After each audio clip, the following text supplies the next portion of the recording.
स्वीकार कर लेते, आँख धतूरा सब चीजें और बिल्वपत्र जल सब चीजें स्वीकार करती, तो इस गूंगे बहरे नरसी को भी चढ़ाई आती ना वहाँ पे।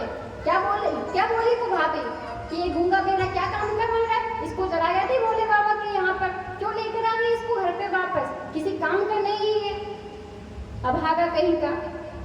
दादी माँ ने कहा खबरदार, मेरा नरसी अब बोलता है, अब ये गूंगा बहरा नहीं है। आश्चर्य में पड़ गई दुरित गौरी, अच्छा ये चमत्कार कैसे हो गया, और देखिए अगर बोलना सीख लिया तो बोल के बताओ। तो दादी माँ ने कहा कि बेटा नरसी इधर आओ। नरसी जी आए, कहा कि भाभी जी को बोल कर दिखाओ। तो नरसी जी बोल रहे हैं, राधे कृष्ण राधे कृष्ण कृष्ण कृष्ण राधे राधे राधे श्याम राधे श्याम श्याम श्याम राधे राधे। कृष्ण कृष्ण राधे राधे राधे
राधे श्याम राधे राधे राधे ओ राधे कृष्ण राधे कृष्ण कृष्ण कृष्ण राधे राधे राधे श्याम राधे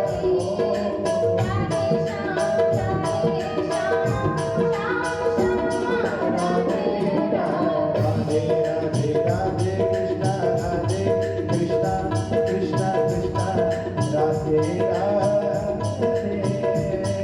राधे श्याम श्याम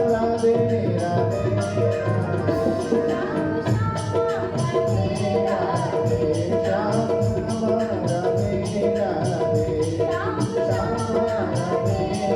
राधे श्याम श्याम राधे राधे श्याम श्याम राधे राधे श्याम श्याम राधे राधे श्याम श्याम राधे राधे श्याम श्याम राधे राधे श्याम श्याम राधे राधे ओ राधे कृष्ण कृष्ण कृष्ण राधे राधे राधे श्याम राधे श्याम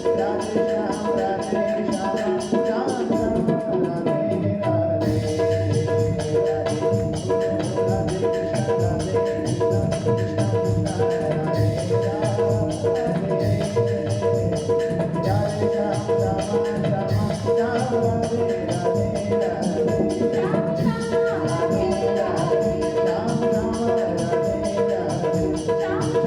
राधे राधे राधे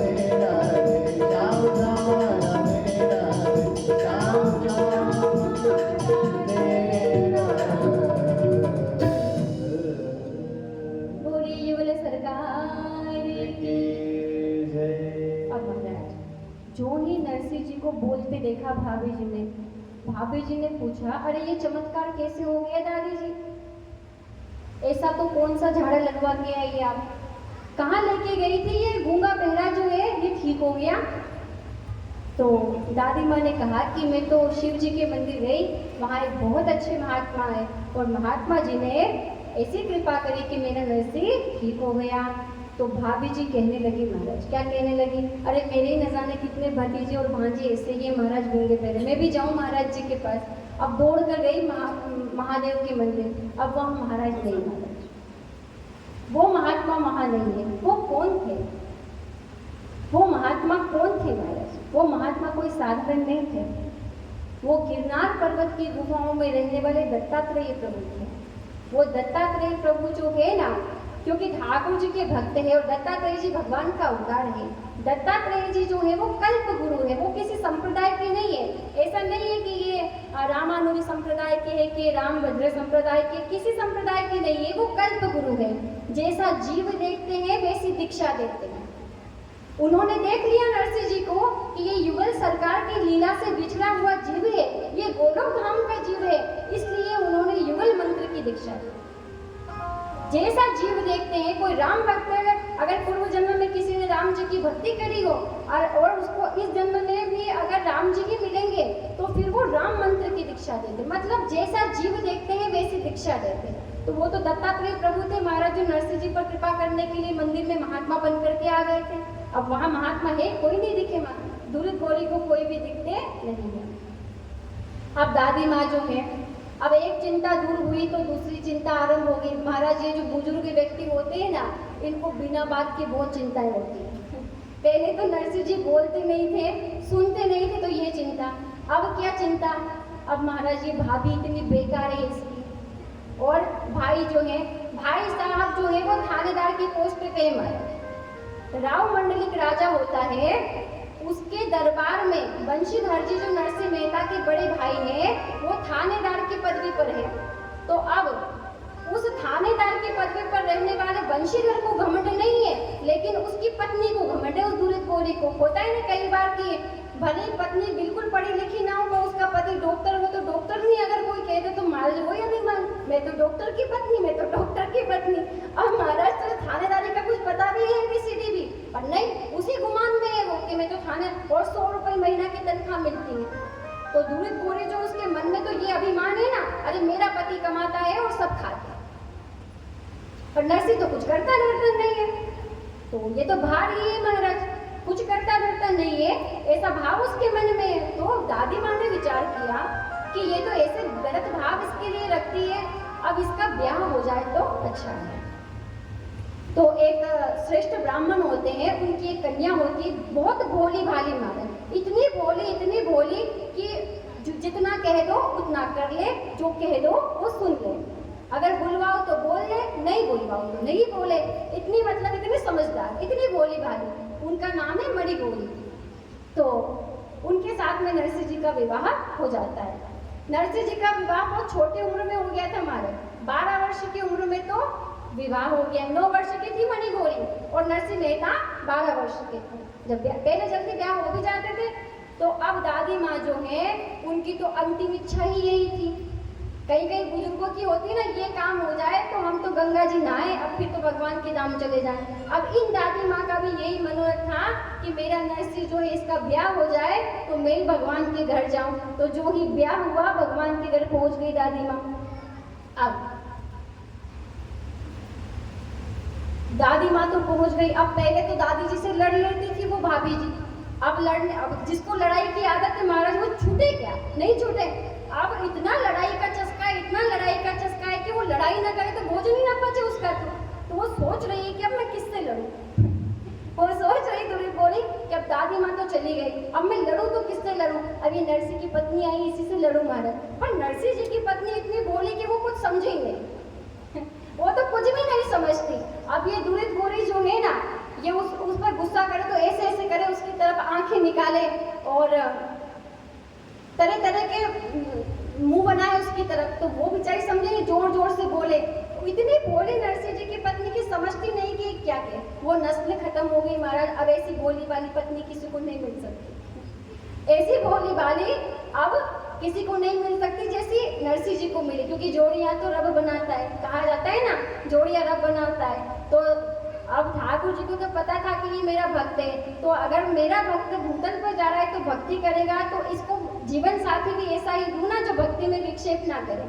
अगर आपका जीवन साथी पति पत्नी में अगर दोनों में इतनी बनती हो और दोनों एक दूसरे के भजन में बाधक नहीं बनते हो, तो समझ लेना कि ये भगवान की सबसे बड़ी कृपा है महाराज। वरना पत्नी अगर भक्त है तो पति नहीं है, पति अगर भक्त है तो पत्नी नहीं है। अगर दोनों ही भगवान की भक्ति करते हो और एक दूसरे को कोई भी परेशान नहीं करता हो कि अरे ये भजन करने चली गई, ये मंदिर चली गई, अरे ये वहाँ चला गया, अगर आपका जीवन साथी अच्छा है तो समझ लो कि ठाकुर जी की सबसे बड़ी कृपा हुई महाराज। तो मणिगौरी जो है भजन में बाधक नहीं है, अभी तो वो तो श्रेष्ठ है। अब इधर वो दूरित गौरी जो है वो ये सोचती है कि मेरा पति तो इतना कमाता है, घर बैठे बैठे खाते पीते महाराज, तो अब किससे लड़े? तो उससे लड़े, उसकी पत्नी से।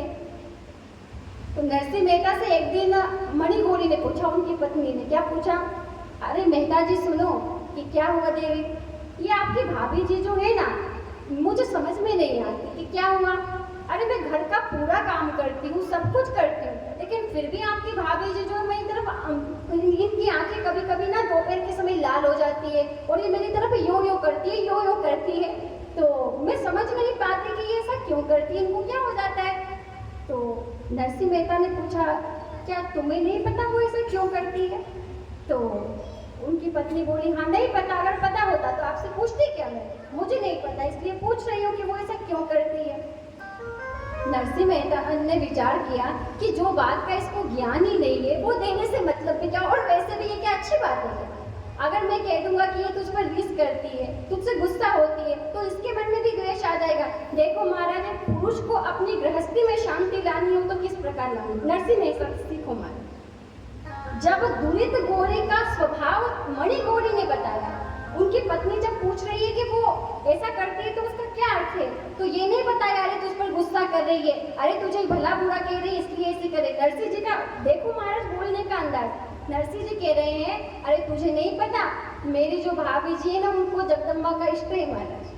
क्या कहा?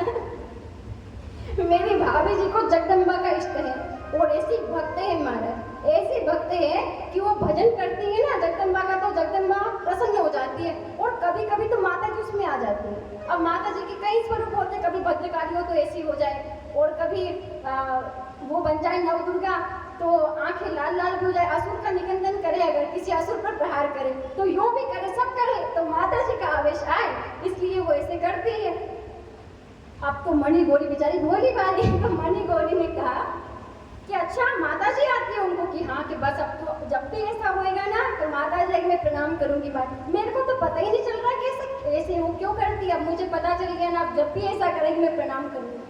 अब महाराज जब भी वो दुरित घोड़ी लड़ने के लिए तैयार हो ना, तब बेचारी भोली भाली मणि गौरी तो चरणों में गिर जाओगे और प्रणाम कर, जय माता दी, जय माता दी, जय माता दी। नरसिंह जी ने घर में शांति स्थापित कर दी महाराज। अगर आज नरसिंह जी ये कह देते कि ये तो तुमसे द्वेष करती है, लड़ाई झगड़ा कर रही है, तो मणि गौरी जो है, देखो स्त्री का स्वभाव भले वो भोली भाली को उनके मन में आता ना, यार मैं सब कुछ काम करूं फिर भी ये मुझसे द्वेष करती, तो मन में तो दुर्भावना आ जाती है ना कि इतना काम करूं फिर भी मुझे पसंद नहीं करती। तो नरसिंह जी ने पाप बिगाड़ दिया हमारा कि इनके मन में द्वेष ही नहीं आएगा, दोनों प्रसन्न रहेंगे। अब भाभी जी को कोई पलट के जवाब देने वाला नहीं होगा तो अपने आप शांत हो जाएगी महाराज। अगर दोनों तरफ से बोलो तो बात बढ़ती है ना, एक तरफ से कोई नहीं बोलेगा तो बात शांत हो जाएगी। अब पूरे घर का काम जो है वो भाभी जी नहीं करती, जेठानी है ना महाराज, तो नहीं करती। अब यही तो बात है, ये मायने की कथा क्यों है, ये पारिवारिक कथा है महाराज। परिवार में सास को कैसा होना चाहिए, बहू को कैसा होना चाहिए, ननंद को कैसा होना चाहिए, और ससुर को कैसा होना चाहिए, देवर को कैसा होना चाहिए, यही शिक्षा देने के लिए तो मायने की कथा है, पारिवारिक प्रसंग है। तो यहाँ अब पूरे दिन बेचारी काम करे मणि गौरी, देरानी है जो काम करे बेचारी, जेठानी बैठी रही आराम से। अब जेठानी तो जेठानी के तेवर में, और देरानी पूरे दिन काम करे तो ये जेठानी जी प्रसन्न ना होवे। इधर भले ही वो 100 रुपए थानेदार जी कमा के ला रहे हो बंशीधर जी, लेकिन पत्नी में तो बड़ा अभिमान है। तो कोई नरसिंह मेहता भी ऐसे थोड़ी कि कुछ भी नहीं करते महाराज। नरसिंह मेहता जो है ना, उनको भी इनके भाई और भौजाई ने क्या किया था, उनके घर में जो घोड़ा गाय जितने भी पशु थे ना, उनके लिए घास खोदने के लिए वो ही जाते थे, तो वो भी तो घर का काम करते थे। लेकिन फिर भी उस दुरित घोड़ी को नरसिंह जी निकम नहीं लगते थे, अरे कुछ करता नहीं है, अरे कुछ करता नहीं है, जबकि घास वगैरह सब वही लेके आते। पर फिर भी कि मेरा पति तो बाहर जाता है, कमा के लाता है, ये घर में बैठ के रोटियां तोड़ता है। देखिए महाराज, अगर किसी परिवार में 3-4 भाई हो और आपका पति जो है वो कमाता हो और अन्य भाई नहीं कमा रहा हो, तो इस अभिमान में नहीं रहना चाहिए, इस बात से क्लेश नहीं करना चाहिए, अरे मेरा पति कमाता है तो सब खाते हैं, अगर मेरा पति नहीं कमाएगा तो ये सब क्या खाएंगे, और ये तो सब निकम्मे, बस मेरा ही कमाओ पति मुझे मिला है। नहीं महाराज, ऐसी सोच नहीं, नकारात्मक सोच नहीं रखना, अपितु ये सोच रखना चाहिए, अरे भगवान ने कैसी कृपा की है कि इतने जनों की सेवा का सौभाग्य जो है वो मेरे पति को मिला है। अरे परमात्मा तो पूरे ब्रह्मांड के जीवों का भरण पोषण कर रहा है, क्या हम उसके जीव होने के नाते अपने भाइयों का और उसके परिवार का पालन पोषण नहीं कर सकते? कर सकते हैं, वो भी तो अपने ही परिवार का अंश है। अरे ऐसा तो कोई भी व्यक्ति नहीं है महाराज जो हिल के भी पानी ना पिए, कुछ ना कुछ तो कोई करता है, क्योंकि बिना कर्म किए कोई भी व्यक्ति रहता नहीं है, कुछ ना कुछ तो व्यक्ति अवश्य करता है। तो कभी किसी को निकम्मा नहीं समझना चाहिए। अब दुरित घोड़ी के मन में तो यही है, घास खोद के ले आई, जो क्या हुआ, मेरा पति थानेदार बेचारा पूरे दिन धूप में जाता है।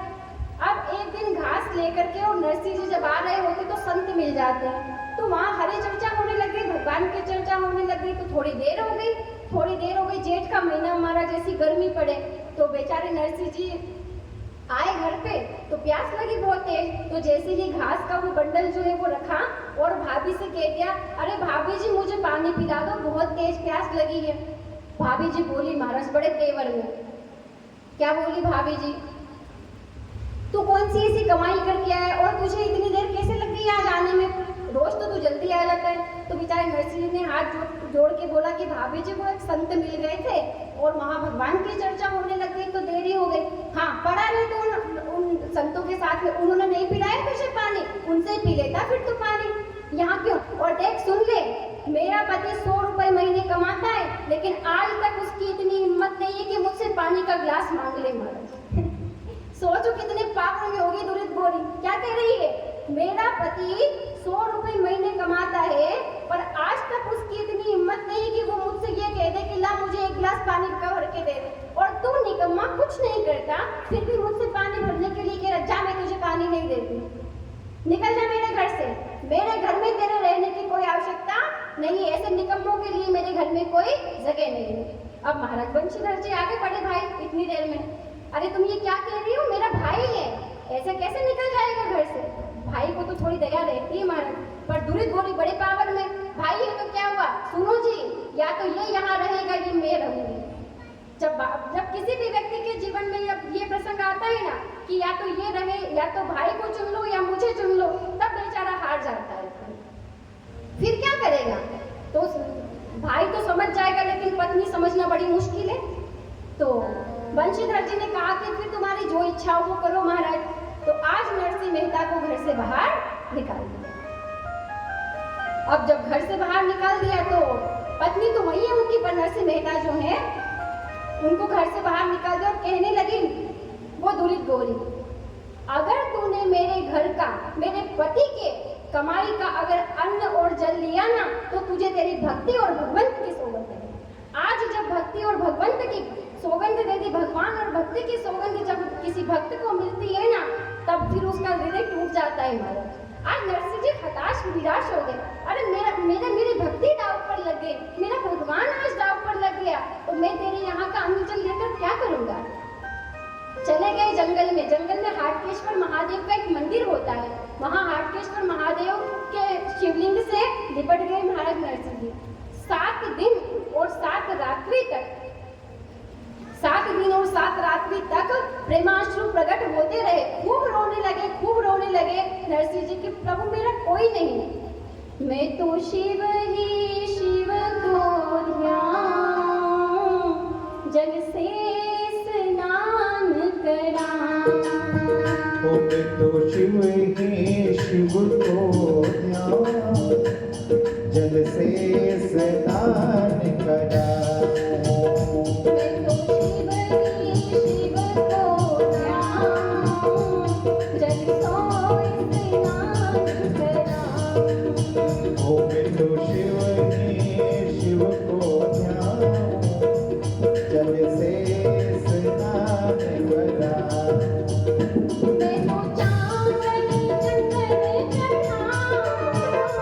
मैं तो चावल चंदन चढ़ाऊं, मैं तो चावल चंदन चढ़ाऊं। मैं तो चावल चंदन चढ़ाऊं। ओ मैं तो चावल चंदन चढ़ाऊं। बोले आके धतूरा लाऊं, जल से स्नान कराऊं। तो शिव को ध्याऊं, जल से स्नान कराऊं। मैं तो जलधारा बरसाऊं, मैं तो जलधारा बरसाऊं। मैं तो जलधारा बरसाऊं। ओ मैं तो जलधारा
नरसिंह मेहता जब 7 दिन और 7 रात्रि हो गए ना आंसू बहाते हुए, तब अब भोले बाबा के साथ में पार्वती जी तो होती ही है।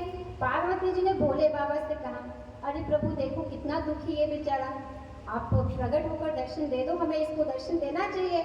तो भोले बाबा थोड़ा सा ऐसे ही विनोद करने लगे। भोले बाबा ने कहा, अरे देवी सब अपने कर्मों का भोग भोगते हैं, इस संसार में नाना प्रकार के दुखिया जीव हैं, ऐसे तुम सबके आंसुओं पर पिघलती रहोगी तो हमारा भजन छूट जाएगा, भजन करो महाराज, बहुत रोते हैं ऐसे। तो पार्वती जी ने कहा, प्रभु आप इतने निष्ठुर हो, मुझे तो आज पता चला। अरे वो बच्चा रो रहा है, उसके प्रेमाश्रुओं से आप भीग रहे हो, फिर भी आपके हृदय में करुणा नहीं आ रही। पहले तो मैंने देखा था आप किसी भक्त की आंख में आंसू नहीं देख सकते थे, आज क्या हो गया?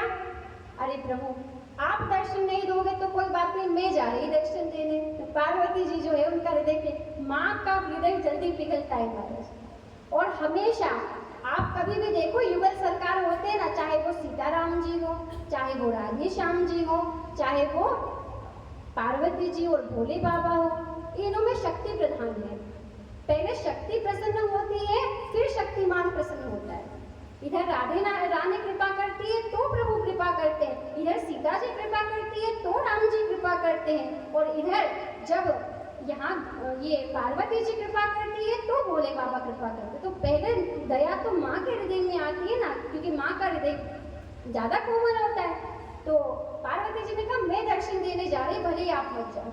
तो कहा, अरे अरे देवी आप ऐसा क्यों सोच रहे हैं, मैं तो आपसे विनोद कर रहा था, मैं देखना चाहता था कि आपके हृदय में भक्त के लिए कितनी ममता है, हम दोनों साथ चलेंगे। अब उमा शंकर महादेव प्रकट हो गए, बोलिए उमा शंकर महादेव की। अब जब दोनों प्रकट हो गए तो सबसे पहले पार्वती जी ने नरसिंह जी के मस्तक पर अपना हस्त पधराया, माथे पर हाथ रख दिया महाराज अन्नपूर्णा देवी ने, और फिर भोले बाबा ने मस्तक पर हाथ रखा। अब कहा कि हम दोनों तुमसे प्रसन्न हैं, बोलो तुम्हें क्या चाहिए। तो नरसिंह मेहता कहने लगे, आप हमें ठगना चाहते हो प्रभु? वो ही है महाराज, मुझको निराशा ही तो है। तो जब ठाकुर जी ने स्वयं कहा था कि कुछ मांगो तो कुछ नहीं मांगा, ये भक्ति आज की है क्या? ये बहुत पुरानी, मैं निष्काम भक्त हूँ, मैं कुछ नहीं चाहता, मोहे और कछु ना चाहिए। संसार नरसिंह मेहता सोच रहे, धन मांगूंगा तो एक न एक दिन खत्म हो जाएगा, और परिवार मांगूंगा तो उनसे भी बिछड़ना होगा, सुख समृद्धि मांगूंगा तो कभी न कभी दुख आएगा, मैं नश्वर चीजें नहीं मांगूंगा, जो खत्म होने वाली हो, जो नष्ट होने वाली हो, ऐसी चीजें मुझे मांगना नहीं है। धन आज है तो कल नहीं, ऐसी चीज नहीं मांगूंगा। फिर नरसिंह जी ने बहुत सुंदर बात कही, हाथ जोड़कर कहा कि प्रभु मैं तो बालक हूँ और बालक को मांगना नहीं आता, मैं तो बच्चा हूँ, बच्चा क्या जाने उसका किसमें हित है और किसमें अनित है। अरे बच्चा तो चाकू से ही खेलने लग जाता है, उसको ही खिलौना समझ लेता है, मैं तो अबुध बच्चा हूँ, मुझे क्या समझ है कि मैं आपसे क्या मांगूं। लेकिन हे प्रभु आपको जो पसंद है वो मुझे दे दो। कितनी सुंदर बात बोली नरसिंह मेहता ने कि मुझे मांगना नहीं आता, लेकिन जो आपको पसंद है वो आप मुझे दे दो। तो भोले बाबा बड़े प्रसन्न हो गए महाराज। भोले बाबा कहने लगे, अरे तुम दिखते तो बच्चे हो पर हो बड़े चतुर महाराज। क्या कह रहे हैं कि हो बड़े चतुर, जो मुझे पसंद है वो चाहिए, तुम्हें पता है मुझे क्या पसंद है? कि नहीं पता महाराज, तुम बता दो तो पता चल जाएगा कि क्या पसंद है। तो भोले बाबा ने कहा कि मुझे तो युगल सरकार पसंद है, राधा कृष्ण पसंद है। नरसिंह मेहता कहते कि मुझे भी वही पसंद है, पर महाराज आप विरक्त थे, मैंने सोचा कि पता नहीं आपको पसंद हो कि ना हो, इसलिए मैंने पहले नाम नहीं लिया, पसंद तो मुझे भी वो बहुत है। अच्छा, और पता है तुम्हें राधा कृष्ण तो मुझे पसंद है ही, लेकिन उनकी सबसे मधुर लीला जो रास लीला है ना, वो मुझे बहुत पसंद है। उस रास लीला के दर्शन के लिए तो मैं सदा वहाँ पे प्रभु के पास जाया करता हूँ। अच्छा, तो प्रभु एक काम करो ना, आप मुझे भी उस रास में लेकर चलिए। तो भोले बाबा ने कहा कि ऐसे रास में प्रवेश मिलता है भला?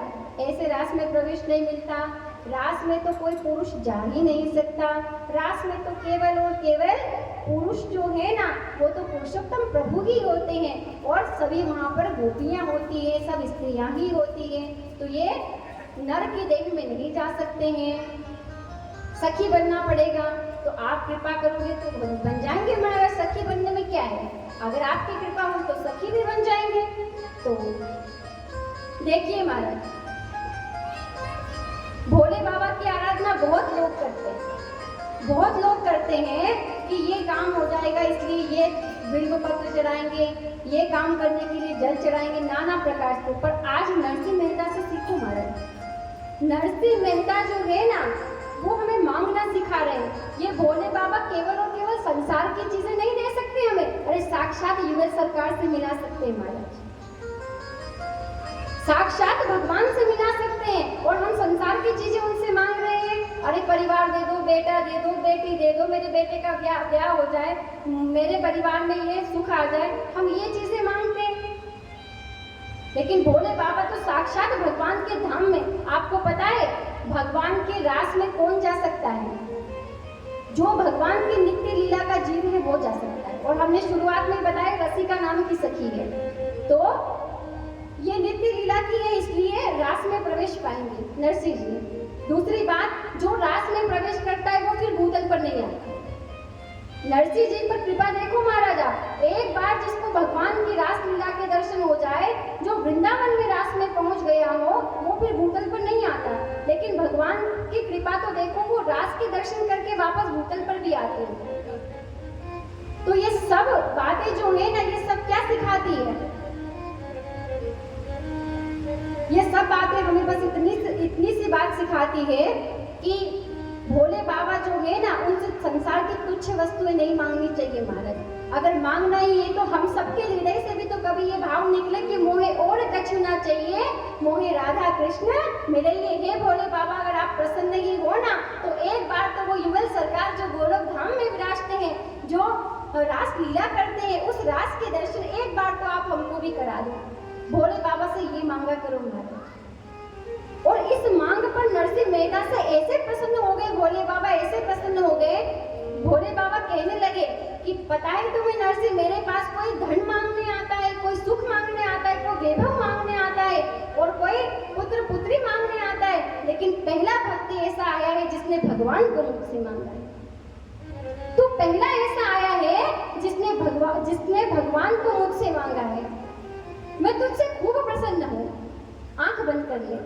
आंख बंद करी नरसिंह जी ने, और भोले बाबा जो है उनके मस्तक पर हाथ रखते हैं और अंतर ध्यान हो जाते हैं। दोनों अंतर ध्यान होकर कहाँ जाते हैं? नित्य लीला में प्रवेश हो जाता है। नित्य लीला में वृंदावन धाम, नित्य वृंदावन धाम में पहुंचे हैं। वहाँ मान सरोवर में दोनों ने स्नान किया है। मान सरोवर माने कि क्या? श्री राधा रानी जहाँ पर श्री ठाकुर जी से रूठती है, वो स्थान जो है वो मान सरोवर है। मान सरोवर में स्नान किया तो श्री राधा रानी की कृपा हो गई। श्री यमुना जी का जलपान किया तो गोपी भाव की प्राप्ति हो गई। अब जब राधे रानी कृपा कर दे, श्री यमुना जी कृपा कर दे, तब जीव को रास लीला के दर्शन होते हैं। अब नेत्रों के सामने लीला प्रकट हो गई महाराज। नेत्रों के सामने कौन सी लीला प्रकट हुई है? अब रास की तैयारी चल रही है। सारी सखियां जो है, सारी गोपियां जो हैं, वो ठाकुर जी से कहती है, प्रभु ये रास चौतरे पर चलो ना, अब रास करते हैं। तो श्री ठाकुर जी कहते हैं, प्रिया जी कहेंगे तो करेंगे। तो ठाकुर जी जाते हैं श्री राधे रानी के पास में। श्री राधे रानी को हाथ जोड़ करके प्रभु कहते हैं, रास में चल श्यामा प्यारी, बाट सब देखत ब्रज नारी। अरे प्रिया जी चलो, सारी की सारी जो गोपियां है ना, वो रास करने के लिए आई है, तो चलो आप हम दोनों मिलकर के इन सबको सुख प्रदान करें। तो प्रिया जी कहती है, शरद की छिटकी उजियारी, चलो प्रिय नटवर गिरधारी। अरे देखो शरद पूर्णिमा की रात्रि आ गई है। अरे प्रभु, जब आप अपने भक्तों को सुख देना चाहते हो तो मैं भी तो चाहती हूँ। चलो हम दोनों मिलकर के और अपनी सारी गोपियों को सुख देते हैं। श्री प्रिया प्रीतम जो है वो मध्य में विराज गए। श्री ठाकुर जी ने अधरों पर मुरली को सजाया है और वेणुनाद करने लगे हैं। श्री ठाकुर जी इधर वेणुनाद करते हैं और इधर सारी प्रजांगनाएं, सारी गोपियां जो हैं वो गोल गोल उनके आगे पीछे घूमने लगती है और रास आरंभ हो गया हमारा। रास रचो है यमुना किनारे महारास रचो है।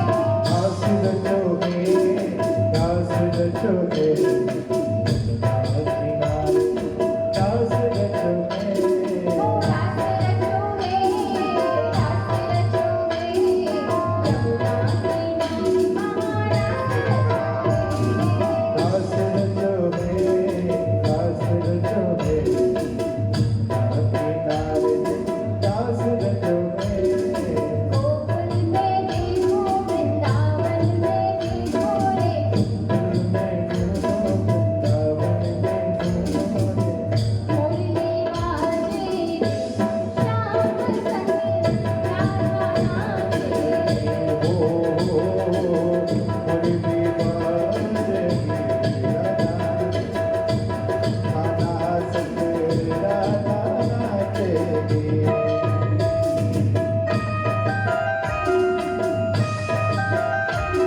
यहाँ ठाकुर जी की रासलीला में किस गोपी को प्रवेश नहीं मारा? जिस गोपी को ठाकुर जी की रासलीला में प्रवेश चाहिए वो सब खड़े हो जाए। महाराज ठाकुर जी रास करें, आप बैठे हुए हो तो ठाकुर जी के साथ रास करने का सौभाग्य मिला है तो खड़े हो जाओ महाराज।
बोलिए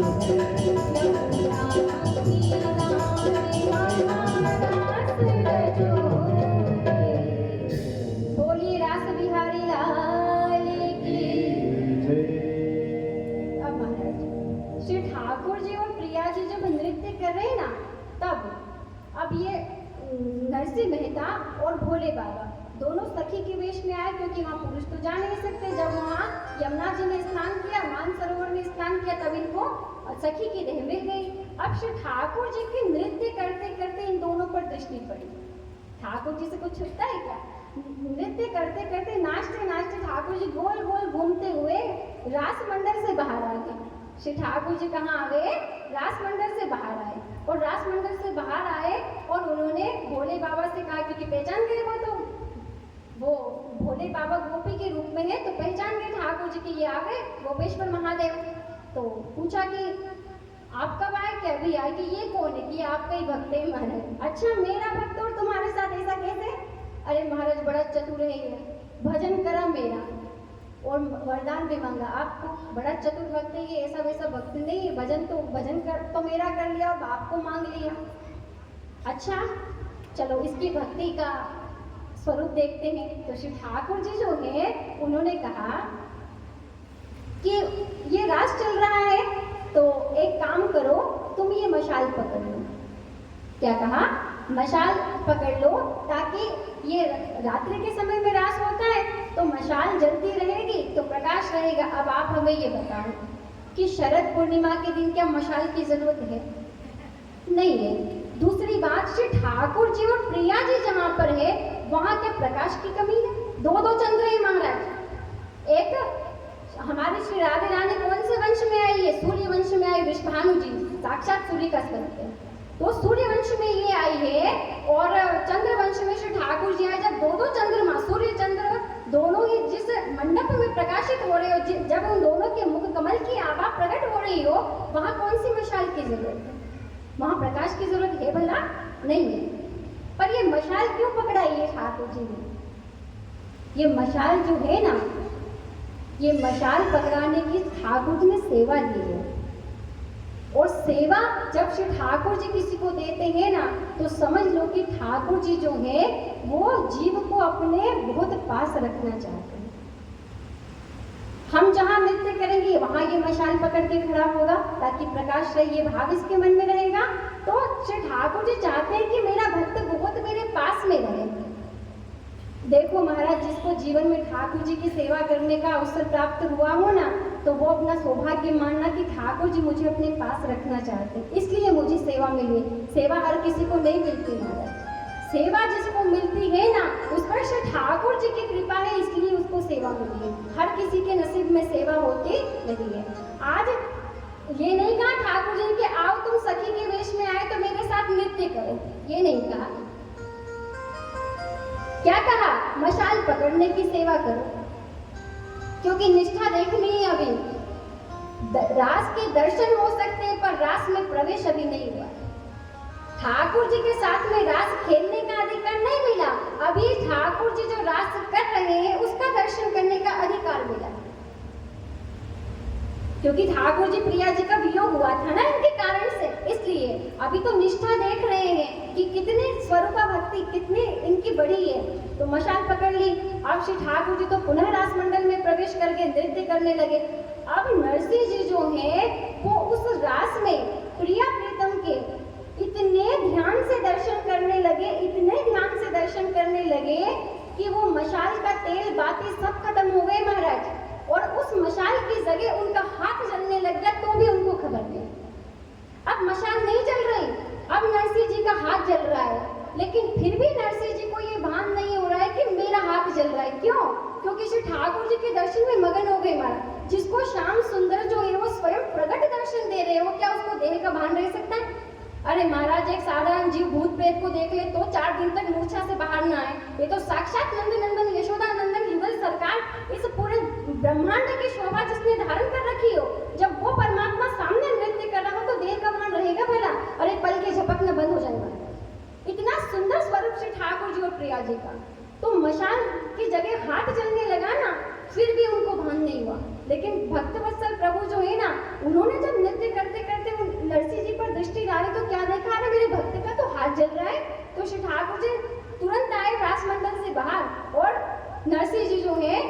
हाथ से मशाल तो गिराई और अपने पीताम्बर में हाथ ले लिया।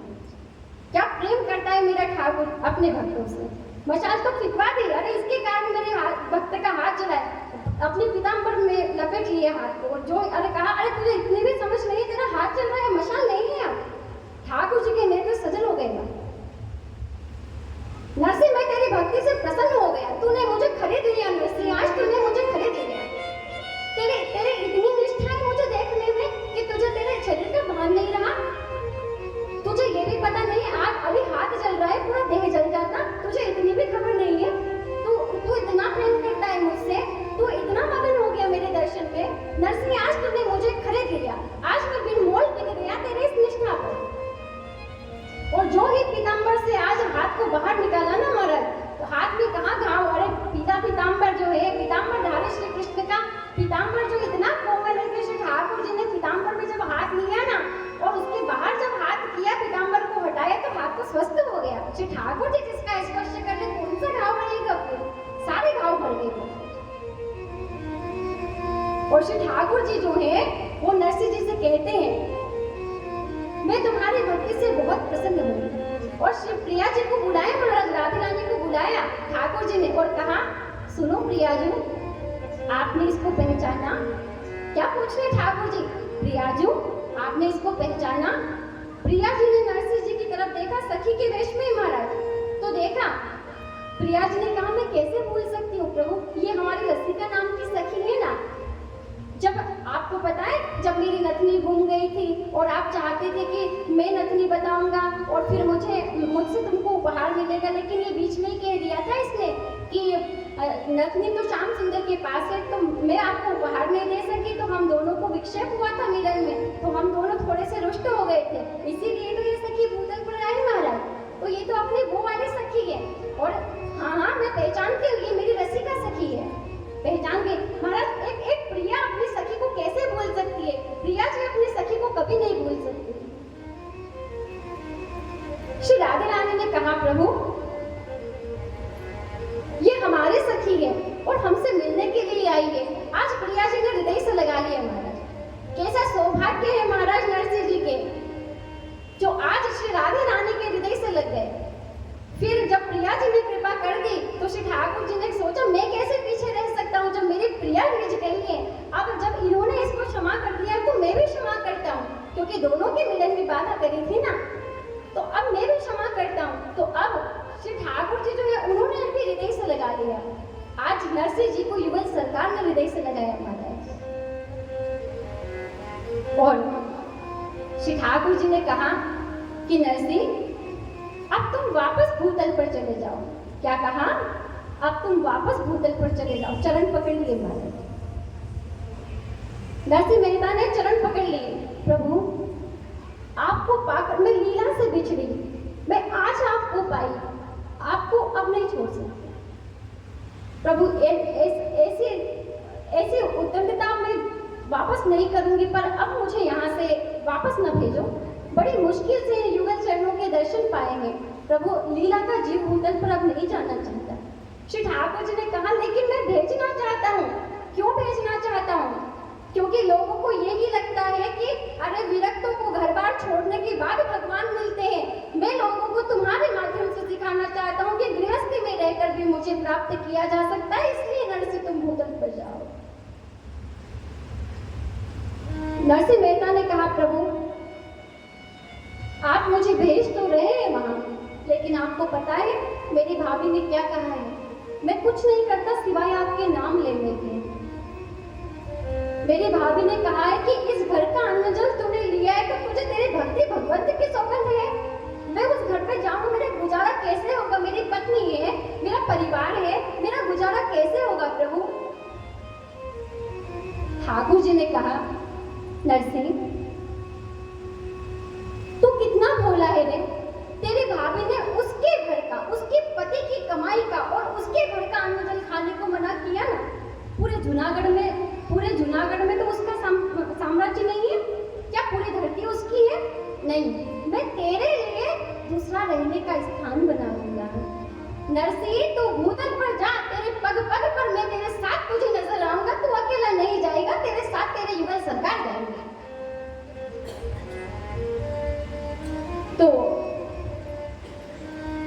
आज ऐसे भक्त को कौन छोड़ना चाहे महाराज? ऐसे भक्त को तो भगवान भी नहीं छोड़ना चाहे, पर भगवान की मजबूरी है। क्या मजबूरी है कि दुनिया वालों को सिखाना चाहते हैं कि गृहस्थी में भी नरसिंह जी की पत्नी है, बच्चे हैं, सारे कर्तव्य निभाते हुए नरसिंह जी ने भगवान का भजन किया और पग पग पर युगल सरकार की कृपा का अनुभव किया। ये ही भक्ति की स्थापना करने के लिए, प्रेम रस रूपा भक्ति जन जन तक पहुंचाने के लिए आज नरसिंह मेहता को श्री ठाकुर जी वापस भूतल पर भेज रहे हैं, और कोई उद्देश्य नहीं था। वरना प्रभु को प्राप्त करने के बाद कोई जीव आता है भला? नहीं आता, पर भेजा इसलिए है। फिर प्रिया जी ने अपनी चुनरी उड़ा दी महाराज। जो श्री राधे रानी है, उन्होंने अपनी चुनरी जो है वो नरसिंह मेहता को उड़ा दी। लो मेरी सखी, जब तुम भूतल पर जाओगी ना, तो इस चुनरी को सदैव अपने पास रखना। मेरे प्रेम की निशानी के रूप में तुम मेरी सखी हो। श्री ठाकुर जी ने विचार किया, जब मेरी प्रिया जी इतना रीझ रही है तो मैं कैसे पीछे रह जाऊं। श्री ठाकुर जी ने अपने माथे की पाग उतार करके आज नरसिंह मेहता के मस्तक पर लग गई महाराज। अपना मोर मुकुट उतारा है, और श्री ठाकुर जी ने अपना मोर मुकुट आज नरसिंह मेहता को पहनाया है। अपने गले की वनमाला उतारी है, और आज नरसिंह मेहता के गले में वो माला डाल दी है। हाथों में करताल दे दी है, एक तानपुरा दे दिया है। और कैसे भाग्य है महाराज इस नरसिंह मेहता के कि दोनों प्रिया प्रीतम उसके चरणों में बैठ करके उसके पैरों में घुंघरू बांध रहे हैं। ऐसे भाग्य है किसी के युगल सरकार के चरणों में देवी देवता लौटे महाराज। आज नरसिंह मेहता के कैसे भाग्य है कि प्रिया जी ने दाएं चरण में घुंघरू बांधे हैं, तो प्रियतम ने बाएं चरण में घुंघरू बांधे हैं। धन्य है नरसिंह भक्त महाराज। कानों में श्री ठाकुर जी ने केदार राग की दीक्षा दी है। नरसिंह, मैं भूतल पर तुझे भेज रहा हूँ, पर ये मत सोचना कि मैं तुझसे प्रेम नहीं करता। मैं तुझसे बहुत प्रेम करता हूँ, और ये भी जानता हूँ कि मैं तेरी बहुत परीक्षा भी लूंगा। लेकिन तू चिंता न करना, तू जब जब केदार राग का आलाप करेगा, जब जब तू केदार राग गाएगा, तब तब ये तेरी युगल सरकार, ये प्रिया प्रीतम तुझे तेरे नजदीक मिलेंगे। आज प्रिया प्रीतम के नेत्र सजल हो गए महाराज, क्योंकि उनकी सखी भी तो बिछड़ रही है ना। अगर भक्त को भगवान से बिछड़ने का डर है, तो भगवान को भी तो भक्त से बिछड़ने का दुख होता है महाराज। हम भगवान से दूर है ना, तो भगवान बहुत दुखी है महाराज, क्योंकि वो अपना हमें मानते हैं। लेकिन हमारा दुर्भाग्य है कि 60-60, 80-80 साल की उम्र हो गई, लेकिन हमें कभी याद नहीं आती कि हम हमारे अपने प्रभु से बिछड़े हुए हैं। लेकिन प्रभु हमारे याद में भी रोते हैं कि कब ये जीव जो है संसार की मोह माया को त्यागे और मेरा जीव मेरे पास आए, मैं उसे हृदय से लगाऊं, मैं अपने धाम में उसको रखूं। ये तड़प मेरे परमात्मा के मन में भी होती है। पर जीवात्मा जब धरती पर आता है, तब वो इतना मोह माया में फंस जाता है कि परमात्मा की उसको याद आती नहीं है। श्री ठाकुर जी कहते हैं, नरसिंह तुझे पता है, मैं तेरा जब भवन बनवाऊंगा ना, तो मेरे द्वारिका के मार्ग में बनवाऊंगा। जब संत महात्मा जो है वो मेरी द्वारिका आएंगे, तो पहले तेरा दर्शन करेंगे, फिर मेरे पास आएंगे। क्यों ठाकुर जी ने द्वारिका जाने वाले रास्ते पर ये नरसिंह जी का भवन बनवाया? क्योंकि ठाकुर जी कह रहे हैं कि भक्त का दर्शन करने से भगवान का दर्शन करने की अधिकार प्राप्त होता है। कोई जीव भगवान का दर्शन करने का योग्य कब बनता है, कब पात्रता आती है? जब वो किसी भक्त के दर्शन करता है। और जब वो तेरा दर्शन करके मेरे पास आएगा ना, तो मुझे लगेगा कि इसने मेरे दर्शन का अधिकार प्राप्त किया है। लेकिन सुन नरसिंह, जब वो मेरा दर्शन करके फिर तेरा दर्शन करेंगे ना, तो समझ लेना कि आज उनको हमारे दर्शन का फल प्राप्त हो गया महाराज। श्री ठाकुर जी की वाणी है कि जब पहले तेरा दर्शन करेगा तो मेरा दर्शन करने का अधिकार मिलेगा, और जो पहले मेरा दर्शन करके तेरे पास आएगा, उसको मेरे दर्शन का फल प्राप्त हो गया महाराज। अगर ठाकुर जी के मंदिर में दर्शन करने जाओ और वहां से आ रहे हो और किसी भक्त के दर्शन हो जाए, तो समझ लेना आज ठाकुर जी के दर्शन का फल प्राप्त हो गया। अच्छा प्रभु, आप द्वारिका के मार्ग में मेरे लिए भवन बनवाएंगे? हाँ, मैं द्वारिका के मार्ग में तुम्हारा भवन बनवाऊंगा।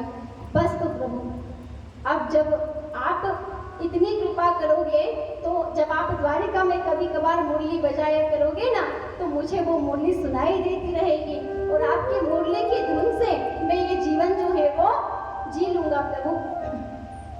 तो प्रिया प्रीतम ने कहा कि तुम कुछ मांग लो हमसे। विदाई ली महाराज नरसिंह मेहता ने, प्रणाम किया युगल चरणारविंद को छोड़ना नहीं चाहते। कौन ऐसा अभागा होगा जो प्रिया प्रीतम मिल जाए तो फिर बिछड़ना चाहेगा? तो छोड़ नहीं रहे चरणों को, लेकिन ठाकुर जी की आज्ञा का पालन करना है। तो ठाकुर जी कहने लगे युगल सरकार की कुछ मांग लो। तो नरसिंह मेहता कहने लगे कि अभी अभी प्रभु आपने ये कहा ना कि आप मैं जब भूतल पर जाऊंगा तो मेरी बहुत परीक्षा लेंगे, तो चाहे कैसा भी कठिन समय मेरे जीवन में आ जाए, लेकिन मेरा प्रेम आपके लिए कभी कम ना हो। वरना संसार में देखा जाता है कि जिस व्यक्ति के जीवन में ज्यादा कष्ट आते हैं ना, वो अपने इष्ट से दूर हो जाता है। अरे ये कैसे भगवान है जो मुझे इतना दुख दे रहे हैं? अरे व्यक्ति भक्ति करना छोड़ देता है महाराज। जिसके जीवन में ज्यादा दुख आने लगते हैं ना, वो व्यक्ति भगवान से दूर हो जाता है। अरे क्या काम के भगवान जो हमें इतना दुख दे रहे हैं? तो प्रभु ऐसा मेरे जीवन में कभी समय मत आने देना। अगर आपने कहा कि मेरी परीक्षा होगी तो वास्तविक होगी, और अगर मेरी परीक्षा होती है तो जितनी कठिन परीक्षा मेरी लो ना, उतना मेरा प्रेम आप में बढ़े, कभी मेरा प्रेम आपके लिए कम ना हो। और कहा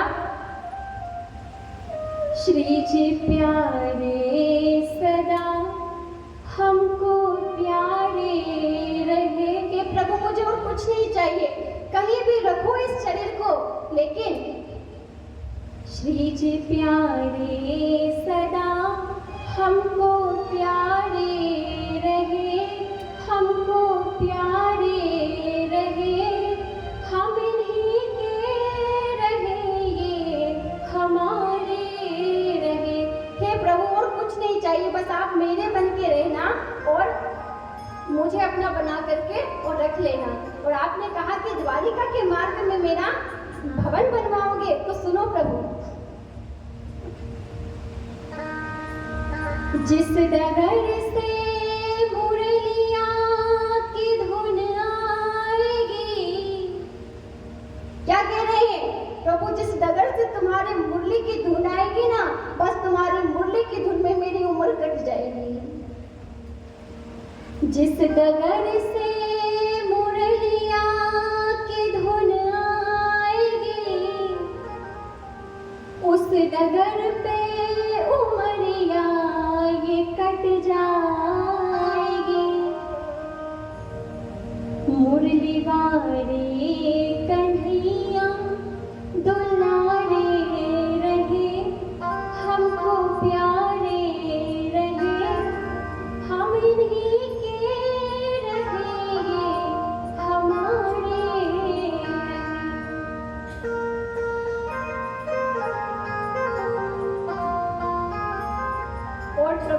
कितनी भी विकट समस्या आ जाए, लेकिन मेरे प्रेम की धारा जो है ना, वो सदैव आपकी तरफ बढ़ती रहे और मेरी रचना सदा आपका नाम रटती रहे।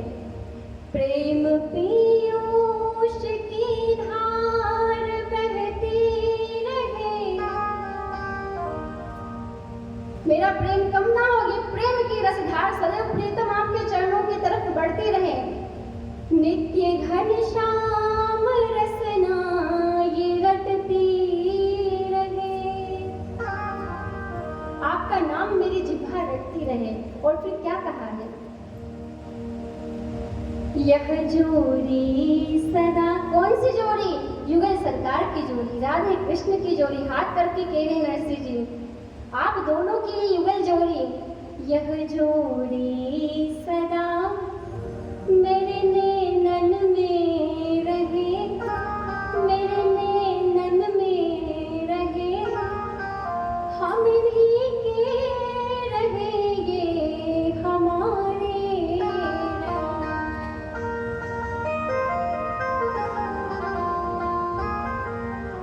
और सुनो प्रभु, इन युगल चरणों में मैं कहीं भी, ये तन कहीं भी रहे, लेकिन सुनो प्रभु, इन चरण में सदा मैं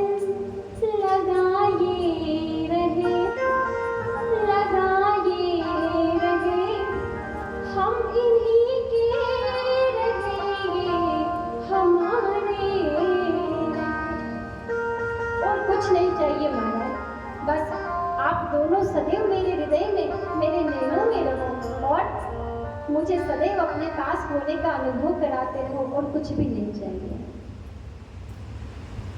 कुछ नहीं चाहिए, बस तुम्हारी एक मुस्कान ही काफी है और तुम दिल में बसे रहो, ये अरमान ही काफी है। इस हृदय से कभी भी आपका बाहर जाना ना हो। युगल सरकार को प्रणाम किया है और अब कहा कि जाओ, अब तुम भूतल पर जाओ। अब कहाँ जाना था महाराज, नेत्र बंद किए और जैसे ही नेत्र खुले गोपेश्वर महादेव तो पहुंच जाते हैं अपने मंदिर में और इधर नरसिंह मेहता पहुंच जाते हैं अपने भाभी के द्वार पर। भाभी के द्वार पर पहुंचे नरसिंह मेहता ने विचार किया कि आज अगर भाभी तिरस्कार नहीं करती तो ठाकुर जी का प्यार नहीं मिलता, तो धन्यवाद तो कह दूं। देखो महाराज भक्त की सोच क्या होती है, इतना प्रताड़ित करने वाली भाभी को धन्यवाद करने नरसिंह मेहता गए, क्या वो लायक है इसके? नहीं है। देखना अभी आप, नरसिंह मेहता द्वार पर पहुंचे, भाभी जी, ओ भाभी जी। भाभी जी बाहर आई, महाराज पूरे आवेश में लड़ने के मूड में। आ गया तू, मुझे पता था टुकड़ा कहीं नहीं मिलता महाराज, खाने तो यही आएगा, रोटी तोड़ने तो यही आएगा। आ गया तू, कहीं नहीं मिला ना तुझे अन्न का एक टुकड़ा भी? तो नरसिंह जी कहने लगे, मन में सोच रहे हैं तो अभी तक कुछ भी बदलाव नहीं है। कहा कि मैं आपके यहाँ भोजन करने नहीं आया, मैं तो आपको धन्यवाद करने आया। अच्छा धन्यवाद करने आया, कैसा धन्यवाद? अब नरसिंह मेहता समझ तो गए लायक नहीं है कि अपने मन के भाव इसको बता दो, लेकिन फिर भी कहा कि अगर आप मेरा तिरस्कार नहीं करती तो मैंने जो आज पाया ना वो मैं कभी पा नहीं सकता। सही बात है, जब तक परिवार जो है वो तिरस्कार नहीं करता तब तक परिवार से मोह हटता नहीं है और परमात्मा का प्यार जीव को प्राप्त होता नहीं है। अगर किसी का परिवार उस पर प्रहार करता है, उसका तिरस्कार करता है, तो समझ लेना कि श्री ठाकुर जी आपको प्यार करना चाहते हैं। उसी जीव को भगवान प्यार करते हैं जो संसार से मुक्त हो चुका हो। आज अगर परिवार प्यार करेगा तो क्या परिवार को कोई छोड़ सकेगा? नहीं छोड़ सकेगा। मोह माया किसी छूटती है क्या? नहीं छूटती। पर वही परिवार वाले माँ बाप को धक्का देकर बाहर निकाल दे तो उनका भी मन खटास में आ जाता है, अरे इनको हमारी नहीं पड़ी तो हमें क्यों पड़ी थी? तो तिरस्कार ही जो प्यार करता है अपना अपमान से, वो ही प्राप्त करता है भगवान को। जो संसार के अपमान को प्यार करने लग जाता है ना, वही भगवान का प्यार पा सकता है महाराज। आज नरसिंह मेहता जो है उन्होंने धन्यवाद कहा। इतनी देर में बंशीधर जी भी आ गए महाराज, उनके बड़े भाई आ गए वो भी। तो वो कहने लगे, नरसिंह जी का स्वरूप देखा ना, तो कहने लगे, अरे ये क्या भेष बना लिया है तुमने? तुम ये उन संत महात्माओं के साथ रह के ऐसे ही हो गए हो? अरे वो राजा से मैं फरियाद करूंगा, 3-4 रुपए की नौकरी तुम्हें भी मिल जाएगी। लेकिन ये हटा में क्या बात पहनी है और क्या करताल ले लिए, क्या घुंघरू बांध लिए, क्या है ये सब? हटा ये सब, कैसा वेश धारण कराएंगे? 3-4 रुपए की नौकरी कर लेना, वहाँ राजा के यहाँ मैं फरियाद कर दूंगा। नरसिंह मेहता कहने लगे, तुम्हारी 3-4 रुपए की नौकरी मुझे नहीं करनी। और तुम क्या कह रहे हो कि मेरे प्रभु ने जो मुझे उपहार दिए वो मैं त्याग कर दूं? किस लिए? संसार के लिए? नहीं, इतना दुर्बुद्धि भी नहीं हूँ, इतना भी अबोध नहीं हूँ कि भगवान के प्यार और उपहार को मैं छोड़ करके और तुम्हारे 3-4 रुपए की नौकरी को मैं अपना लूं। और ये बंशीधर जी महाराज चापलूसी करते राजा के यहाँ और पैसा कमा लेते। और नरसिंह जी ने तो फैसला कर लिया था, जिस ठाकुर ने बोलना सिखाया है उसके अलावा किसी का भजन नहीं करूंगा। संसार को ये लगता है महाराज कि हो ये भजन जिससे कुछ नहीं बनता है वो भजन करने लग जाता है। निकम्मे लोग होते हैं ना, वो भजन करते हैं। और अगर जो भजन करते हैं तो क्या भगवान मुंह में रोटी डालने आएंगे? अरे कुछ ना कुछ पुरुषार्थ तो करना पड़ेगा, जब जाके घर गृहस्थी चलेगी, जब जाके पेट भरेगा। उन मूर्खों को समझाने के लिए नरसिंह जी के साथ ठाकुर ने इतनी लीला की है महाराज। जो ये बात कहते हैं ना, अरे कुछ नहीं करता, माला लेके बैठा रहता है, कुछ काम धंधा नहीं होता ना, इसलिए भगवान की माला लेके बैठा है। जैसे ये मुंह फाड़ेगा, ऊपर से भोजन टपकेगा, अरे पुरुषार्थ नहीं करेगा, धन नहीं कमाएगा, मेहनत नहीं करेगा तो कैसे भोजन मिलेगा? उन सब का मुंह बंद करने के लिए नरसिंह जी को श्री ठाकुर जी ने भूतल पर भेजा कि जो भजन करता है ना उसके भोजन